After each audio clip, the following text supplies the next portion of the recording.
Welcome to this edition of the Great American Whiskey Cookers. We are tasting through some of the expressions here at Cedar Ridge Distillery in Swisher, Iowa. And I'm joined by Murphy Quint, the head distiller, and Megan Patz. And again, all day long we've spent together, and the name just gone out of my brain.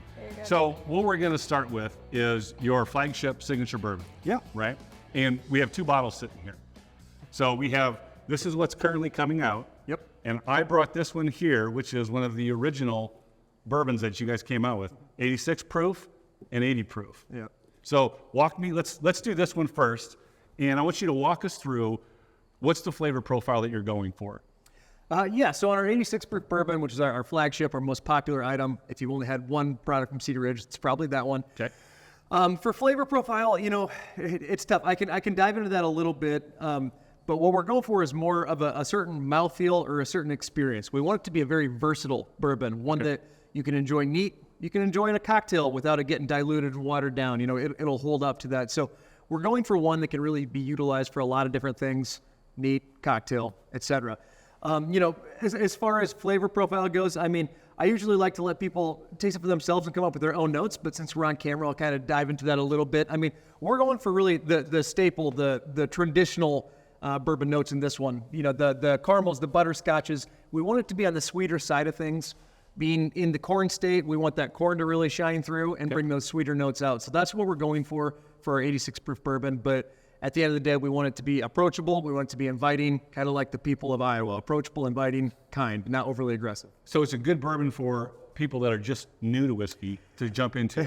It is. And I don't know about you, but I'm always kind of hesitant to say that it's entry level, because it's not. It's not an entry level product. However, if you are trying to get into the category, you haven't had it before, it is a nice entrance. It's just, you can still, I still to this day enjoy that a lot of times, and I've been working in this industry my whole life. So It's not one that it's watered down whiskey or anything like that, but it is a nice entrance into the category if you're looking to get into it. Okay. Let's sample it. Let's do it. I'll let you pour since you're the head distiller. All right, you got it. And this is your distillery. All right. And Megan, you were saying earlier, see, I got your name this time, right? That your profile is different than your husband's. Yeah. Right? Your husband leans more towards the oaky side. Yep. And you lean more towards... I lean more towards that fruity, kind of fresher side of it. I like the fruit forward. We'll try one a little bit later that's probably a little bit more in this. But what I like about our 86 bourbon is that with that corn, you get that sweetness to it. So it still is just really nice and refreshing. Okay. Absolutely. I get the sweetness on the nose. Yep. That's that corn coming through. Yeah.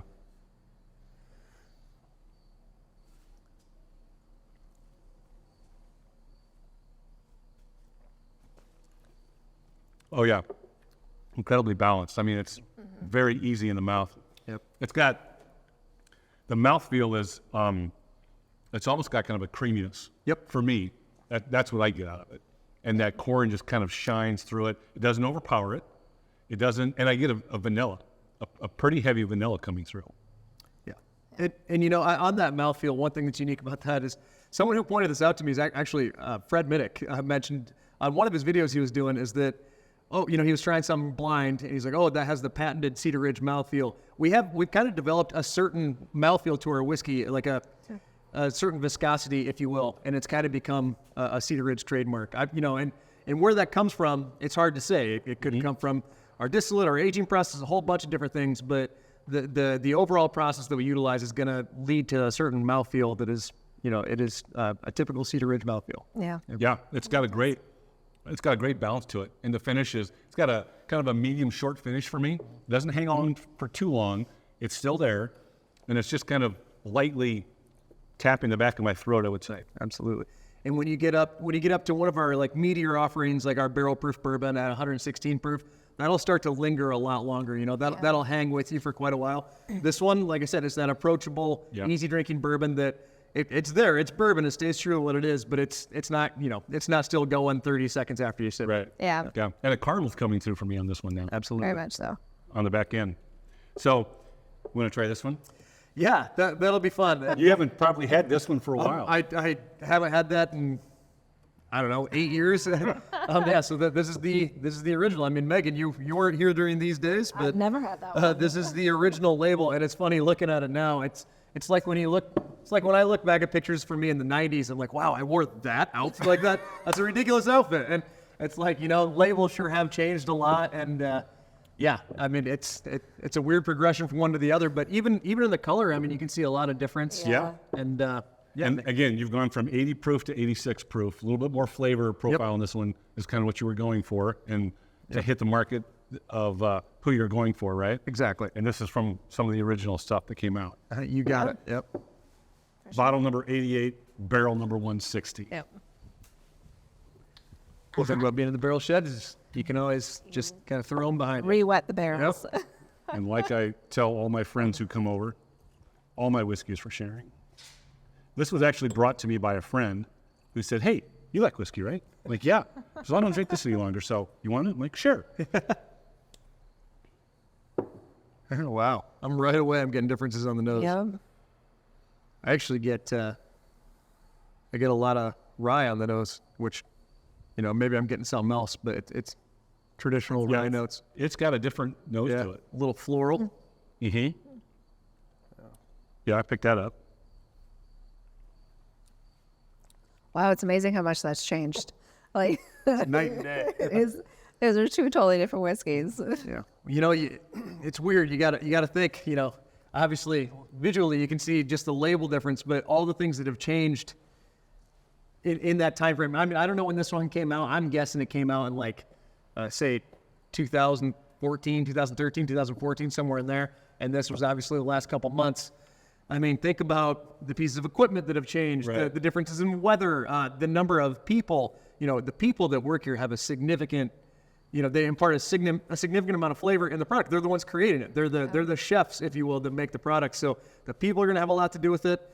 Where and how it's being stored has all changed. So it does make sense that it is kind of night and day as far as flavor profile goes, because so much has changed along the way. We're a completely different company than we were 10 years ago. Yeah, the mouthfeel on this is different. It's thinner than this one. Yeah. This one has far more flavors to it. I think it's more complex than what this one is. Not that I dislike this one, but it's completely It different. is, yeah. It's very different. So in just a 6-8 year period, right? The growth of Cedar Ridge and how you've changed your whiskey shows leaps and bounds from this bottle to that bottle. Yeah.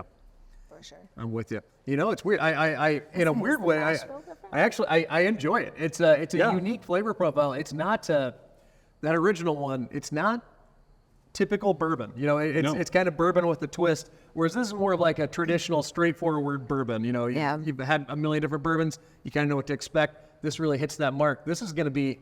It kind of varies off that path. And the first sip I had, I was like, that's different. That's really interesting. And the more I have, it's kind of a pleasant twist. It's a unique one, but a pleasant one. What do you think, Megan?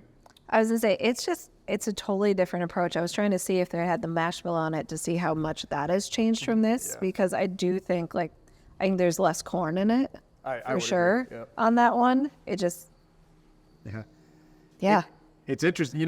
There were since the beginning of time in this company, there's been 4 years that I wasn't working here. I was in Colorado, and this it definitely would have been produced during that time. I don't know about being released during that time, but so who knows what the mash bill was? I can't tell you off the top of my head. No, it doesn't have it on it.